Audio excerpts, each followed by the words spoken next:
حضرت جنید بغدادی رحمۃ اللہ تعالیٰ وہ لکھا بغداد شریف میں ایک چور آ گیا حضرت، اس نے حضرت کو آتے جاتے حضرت کا جاہ و جلال دیکھا، اس نے کہا لے بھی واہ بھائی میر پیر ہے. وہ حضرت نماز پڑھنے کے لیے تشریف لے گئے، اس نے دیوار پھلانکی اور حضرت کے گھر، لیکن جب اندر گیا تو جا کے کیا دیکھتا ہے کہ اللہ اور اللہ کے رسول کے نام کے علاوہ کچھ بھی نہیں ہے. ایک لوٹا ہے، ایک مصلی ہے، ایک تسبیح ہے، ایک قرآن پاک ہے، ایک جائے نماز ہے. بڑا پریشان ہوا، لیکن اس نے کہا بایا ہوں جاؤں گا تو میں بھی اس طرح نہیں، میں کچھ نہ کچھ تو لے کے جاؤں گا. اس نے بڑی تلاش کے بعد نا اس کو حضرت کا ایک کرتا مل گیا پرانا، اس نے وہ اٹھایا، جا کے اس کو صاف صوف کیا اور ایک دکان پہ بیچنے چلا گیا. دکاندار کو جا کے کہتا ہے بھائی کرتا خرید لے. دکاندار کہتا ہے خرید تو لوں گا لیکن پہلے تو گواہ لے کے آ کے کرتا تیرا اپنا ہے. اب گواہ کہاں سے لائے؟ اس نے تو چوری کیا تھا. اگلی دکان پہ گیا، وہ بھی وہی کہتا ہے، تیسری پہ وہ بھی وہی، چوتھی پہ وہ بھی وہی، پانچویں پہ وہ بھی، کرتے کرتے وہ اس دکان پہ آ گیا جو مسجد کے بالکل سامنے تھی حضرت. اب وہ بحث ہو رہی ہے، اب وہ اس کو کہتا ہے یار میں نے یہ کرتا بغداد شریف سے خریدا ہی نہیں، میں تو کرتا باہر سے خرید کے لایا، اب میں باہر سے گواہ لے کے آؤں، میں تجھے کہہ رہا ہوں کہ کرتا میرا اپنا، تو کیوں نہیں کرتا خریدتا؟ وہ کہہ رہا جتنی دیر تک گواہ نہیں لے کے آئے گا میں نہیں خریدوں گا کہ کرتا تیرا اپنا ہے. وہ خاموش. اتنی دیر میں حضرت جنید بغدادی رحمۃ اللہ تعالیٰ علیہ نماز پڑھ کے باہر نکل آئے. آوازیں دونوں کی بلند تھی. آپ نے بنظر غور دیکھا تو کیا دیکھتے ہیں؟ ایک بندے کے ہاتھ میں آپ ہی کا کرتا ہے اور وہ کیا کہہ رہا ہے بھائی کرتا خرید لے، اور وہ آگے سے کہہ رہا ہے بھائی کرتا تو میں تب خریدوں گا پہلے تو گواہ لے کے آ. وہاں وہ خاموش ہے. آپ دکاندار کے پاس چلے گئے اور اس کو جا کے کہتے ہو کرتا خرید لے، میں گواہی دینا میں کہ کرتا ہے ہی. کہاں گئے یہ رنگ حضرت؟ کہاں گئی یہ رنگ؟ کہاں گئے حضرت یہ رنگ حضرت؟ آج تو ڈھونڈنے سے بھی یہ رنگ نہیں ملتے حضرت. اب تو ہم غسیلے ہیں، اب تو ہم لڑاکے ہیں حضرت. صرف کیا تربیت حضرت. آج پاکستان کو تربیت کی ضرورت ہے. اور بھائی یہ تو سارے حضرت ام المومنین سیدہ عائشہ صدیقہ رضی اللہ تعالیٰ عنہ فرماتی ہیں میں ایک اونٹ پہ سوار تھی، اونٹ تھوڑا سرکش تھا. آپ فرماتی میں نے اس کو سزا دینی چاہیے تو حضور نبی علیہ السلام نے مجھے منع فرمایا اور فرماتے کہ عائشہ نرمی اختیار کرو. عائشہ اونٹ ہے حضرت جی، عائشہ نرمی اختیار کرو. بے شک یہ جس چیز میں ہوتی ہے اسے زینت دیتی ہے اور جس چیز میں سے نکل جاتی ہے اسے بے رونق کر دیتی ہے حضرت. یار وہاں تو اونٹ پہ بھی نرمی کرنے کا حکم آ رہا ہے اور ہم تو آپس میں بڑے سخت ہو گئے ہیں. ڈنڈے پھڑے نے، کیس کیتے نے ایک دوجیاں تے نہیں. اس لیے حضرت جی وجہ صرف کیا ہے؟ تربیت نہیں. کوئی بھی اپنی محفلوں میں علم لاؤ حضرت. نعت خواں بھی بلاؤ لیکن کوشش کرو علماء زیادہ بلاؤ تاکہ تربیت ہو لوگوں کی. ہر لوگوں کو پتہ چلے دین کیا ہے، دین کیا ہے. یہ آج دیکھو نا حضرت جی عاملوں کی دکانیں گرم پڑی ہیں. اب جس کے پاس جائیں نہیں تیرا کسی نے بند کر چھڑا. یار کون بند کر سکتا ہے کسی کا؟ کرنے والی بات کرو یار کسی ہیں. اب بھائی کو دینے والا ہو تو بند کرے نا. دینے والا بھی وہی ہے، بند کرنے والا بھی وہی ہے حضرت. عجیب باتیں ہیں حضرت. ہاں جاؤ در رسول اللہ علیہ الصلوۃ والسلام، وہاں آپ کو پتہ چل جائے گا کہ بند ہوا کیوں. اور بند کس نے کیا ہے حضرت؟ کسی نے آپ کا بند نہیں کیا حضرت، ہم نے خود ہی اپنا بند کر لیا. ہاں حضور نبی علیہ السلام کی حدیث نہیں، آپ فرماتے جو رحم کرتا نہیں اس پہ رحم کیا بھی نہیں جاتا حضرت.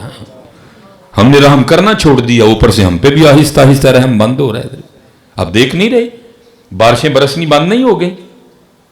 میں نے حضرت اپنے بچپن میں 7ویں دن حضرت جی اپنے چھت پہ چڑھ کے بارش بند ہونے کے لیے اذان دی ہے، اور 7 دن تو دور حضرت، ایک دن بارش برس جائے تو غنیمت ہے حضرت.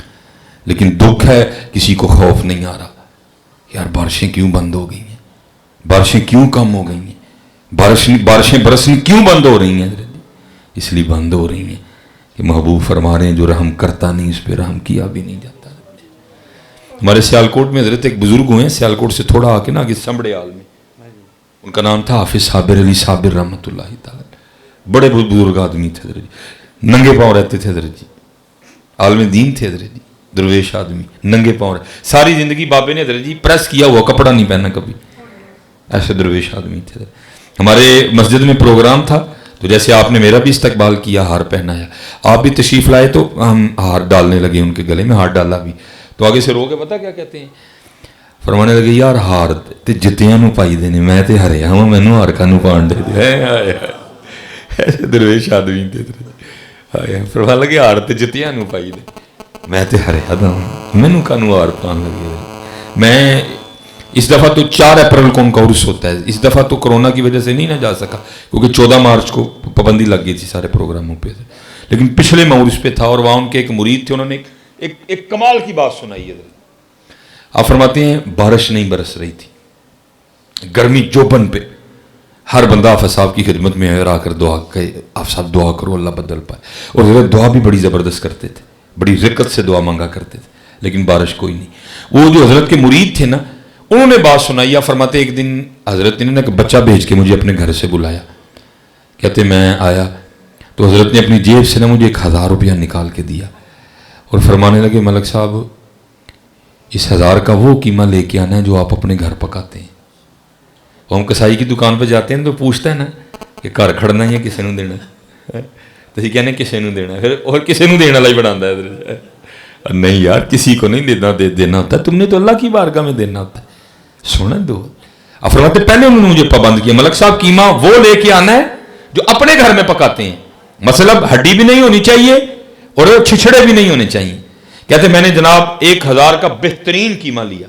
کہتے ہیں لے کے میں آپ صاحب کی بارگاہ میں حاضر ہوا، آپ نے قیمہ رکھ لیا اور مجھے فرمانے لگے ملک صاحب آپ جائیں. کہتے میں نہیں گیا کیونکہ میں دیکھنا چاہتا تھا کہ آپ صاحب قیمے کا کرتے کیا ہیں. فرماتے میں مسجد سے باہر نکل کے نا چھپ گیا. اب مسجد سے مین اڈے پہ جانے کے نا 2 راستے تھے، ایک مین راستہ، ایک اس سائڈ سے گلیوں کا پتلا راستہ. اب فرماتے حضرت نے گلیوں والا راستہ اختیار کیا. کہتے میں بھی پیچھے چھپ کے نہ جا رہا تھا.